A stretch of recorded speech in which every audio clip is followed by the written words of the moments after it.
Fala pessoal, Igor Monteiro aqui do canal Literatura para Leigos, tudo bem? Espero que estejam todos bem. Bom, este vídeo é a continuação do vídeo 3, onde eu estou apresentando as minhas resenhas da obra Cristianismo Puro e Simples, este livro aqui, de C.S. Lewis. Bom, o capítulo 4 tem o título de O que está por trás da lei, o que está por trás da lei.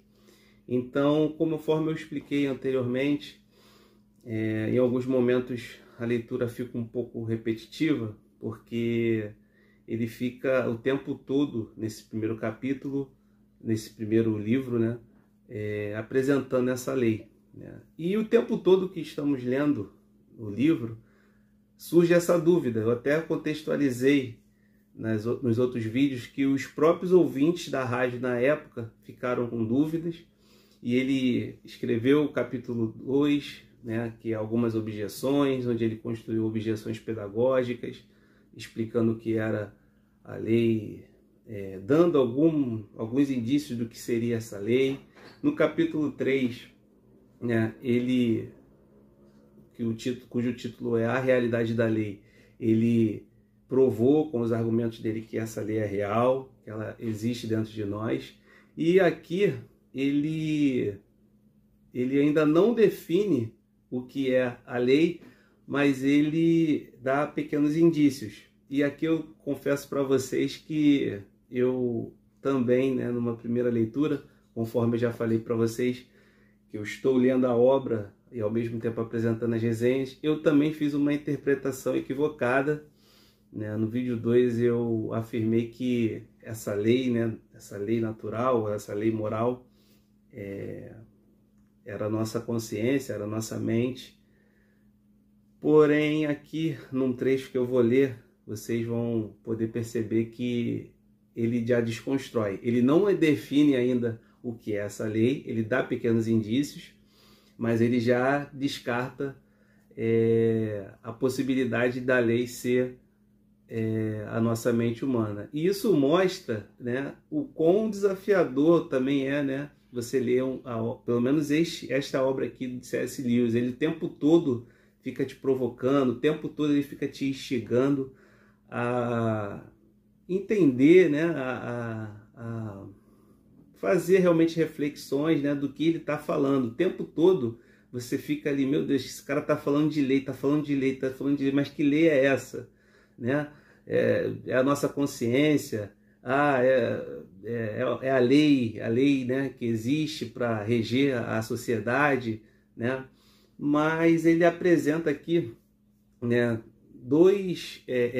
como o título diz, né, o que está por trás da lei. E ele apresenta duas visões que existem para que nós possamos compreender, né, o universo que nos cerca.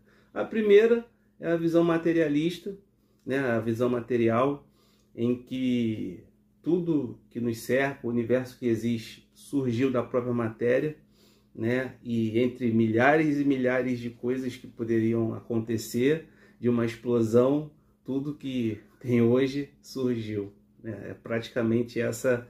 Isso eu estou, né, falando da maneira mais prática, mais simplória possível, sem entrar na questão realmente de toda a teoria científica, né, material. Mas ele resume dessa forma: ou você entende pela visão material, né, em que a matéria gerou a matéria, ou você consegue entender o universo por meio da religião. E, né, é claro, eu sou suspeito em falar, né, vocês sabem, eu sou cristão.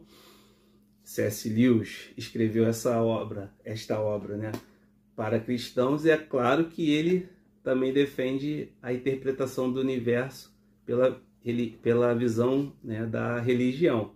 Mas até este ponto aqui, até este capítulo, ele não entra em questões doutrinárias. Tanto que ele vai construindo toda a argumentação dele em torno da lei, sem necessariamente apresentar, né, de cara a um Deus, né? Aqui ele constrói alguns argumentos no capítulo 4, em que ele mostra que o ser humano, né, por si só, não conseguiria interpretar o universo, né, porque qualquer observação que o ser humano faz, né, qualquer observação que ele fizer sobre o universo será uma observação limitada, porque ele está observando de fora, né? E ele coloca muito bem aqui num ponto que o único ser, né, do universo em que o ser humano pode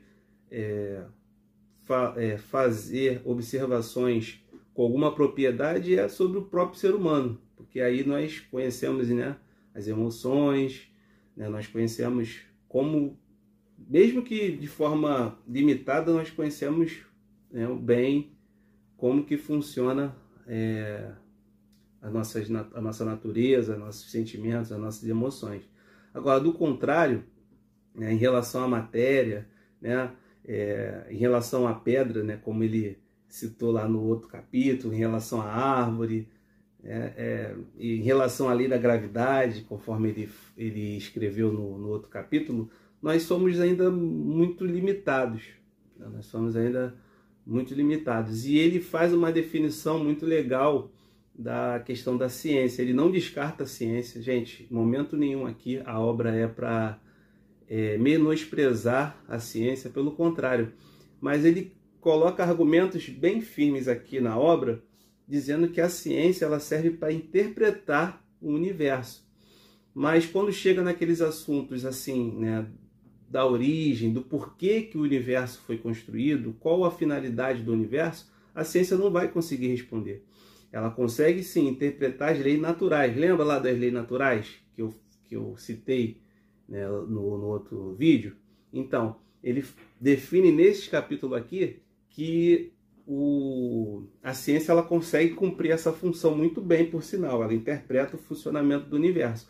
Mas agora, no que diz respeito à finalidade desse universo, para que ele foi construído, a ciência ela esbarra nesse ponto aqui. E é justamente onde ele mostra que existe alguém que está por trás, né? Por isso que o título do capítulo é esse, né? O que está por trás da lei.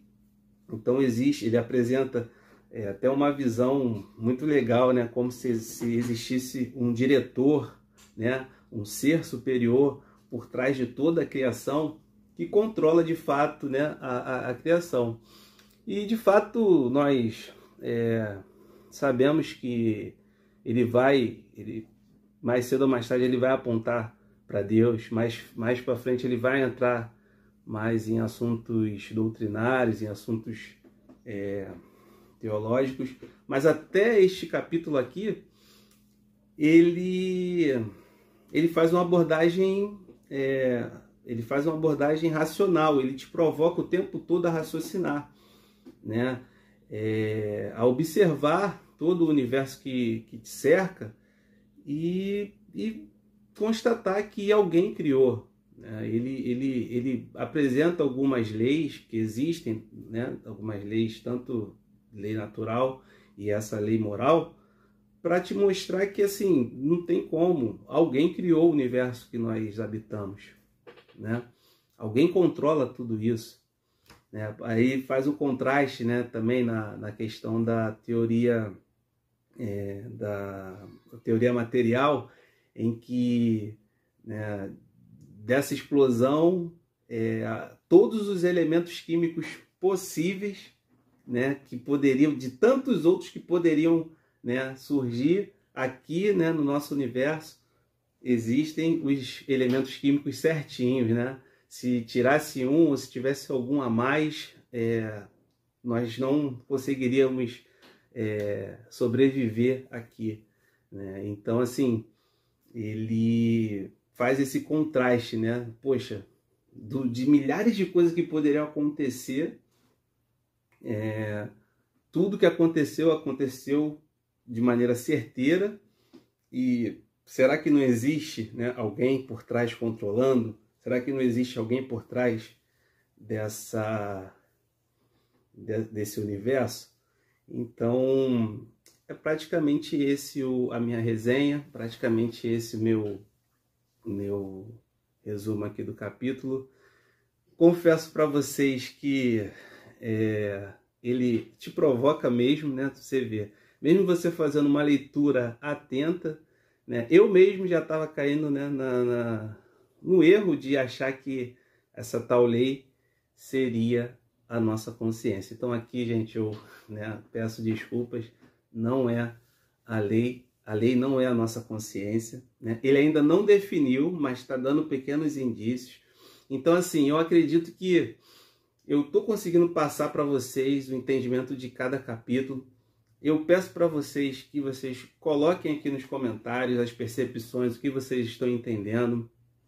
Se eu estiver cometendo algum equívoco, como esse que eu cometi lá no vídeo 2, de achar que a lei era era a nossa mente, vocês podem colocar aqui, gente. Eu estou aprendendo junto com vocês. Se vocês ainda não adquiriram esta obra, eu vou deixar o link aqui abaixo, porque, como eu falei no outro vídeo, este link ajuda esse canal a crescer.